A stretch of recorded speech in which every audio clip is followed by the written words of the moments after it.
Juan Kapitulo 6, versikulo 35. Si Jesus miingon kanila, "Ako mao ang pan nga naghatag sa kinabuhi.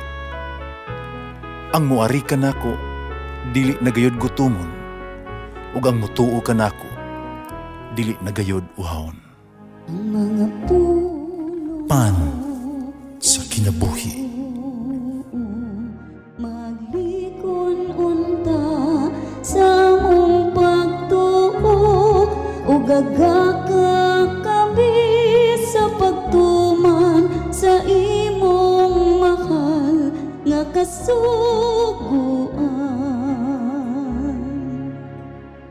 Ang Ginoo manaakan ninyo.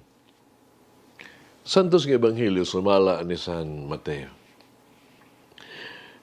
Unya miadto kang Jesus ang mga tinunan ni Juan bubunyag ug nangutana. Nganuman nga kami ug ang mga Fariseo mamusubsob nga nagpuasa. Apan wala magpuasa ang imong mga tinunan. Si Jesus mitubag, naghuna-huna ba di ay kamo nga magsubo ang mga dinapit sa kumbira sa kasal samtang ang pamanhunon uban pa kanila? Dili kayod. Apan moabot ang panahon nga ang pamanhunon kuhaon gikan kanila ug magpuasa na unya sila. Ang Ebanghelyo sa Ginoo. Pasalamati ang Ginoo kay siya maayo, ang iyang gugma mulungtad hangtod sa kahangturan. Pasalamati ang Diyos sa tanang mga Diyos, ang iyang gugma malungtaron.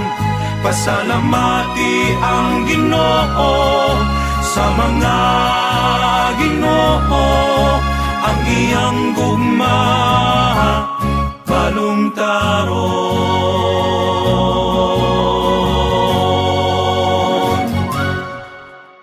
Ang presensya sa Ginoo ni Jesus sa tuang kinabuhi, no? Paghatag kanuy nato og kalipay. Pusa diha sa Ebanghelyo, ang Ginoo wala maghisgot og pagpuasa kundi pag sa kumbira. Ang kumbira nagpasabot og hudyaka. Ang pagpuasa nagpasabot og kasubo o kaguol. Uban ni Jesus, kita kinahanglang magsaulog ug dili magminatay ug masuluan nun. Kinibisan pa, wala magpasabot nga pagpuasa dili hinungdanon ha. O nga kini dili maghimong gamiton uban sa kumbira. Ning panahon sa Kwaresma, ang pagpuasa o ang pagpista may maayong mga balansayon. Abang kini dili lamang nga may tungod sa paglikay o patagamtam sa mga pagkaon, kini usab mahitungod ni sa paglikay sa pagbuhat o mga butang nga supak sa prinsipyo sa kabubuton sa Dios o sa pagkalipay sa pagbuhat.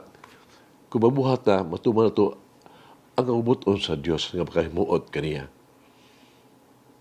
Sa mas gisulat sa usa ka wala mailhi nga author, no? Buong pa niya, puasa ta gikan sa pagkadiskontento. Pero magbusog kita sa pagpasalamat. Puasa kita gikan sa kabalaka. Pagka magbusog kita diha sa pagsalig. Napuasa kita gikan sa kasukong. Pero magbusog kita sa pailog. Magpuasa kita gikan sa kabalaka, sa kaugalingon. Pero magbusog kita sa kaluoy alang sa uban. Puasa kita gikan sa walay hunong nga pag-ampo. No? Puasa gikan sa kapayitan. Pero magbusog kita sa pasaylo. Puasa kita gikan sa pagkawalay, pagdasig. Pero busog kita sa paglaom. Puasa kita gikan sa tatog media hype. Pero magbusog sa mga matinud-anon sa Biblia. Puasa kita gikan sa walay pulos sa mga chismis. kung magbusog kita sa katuyuan o sa kahilom. Puasa kita gikan sa kabalaka, pero nabawas na magbusog kita diha sa pag-ampo. Ano na yung mga panahon ng pagbuasa o pagkumbira kinahanglan himuon sa maglaing panahon. Apan sa kwarisma, mapuslanon sa kalag ang pagbuhat ni ini nga magkauban.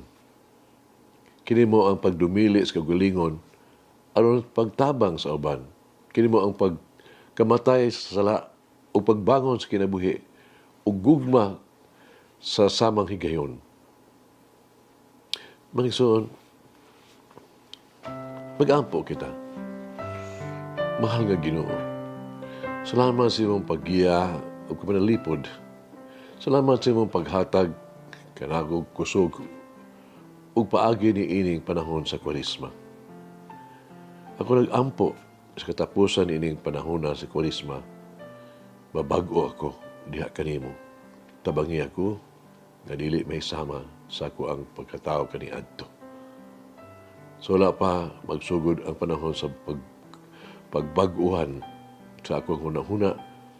So kasing-kasing Ginoo, tudloy ako sa imong mga pamaagi.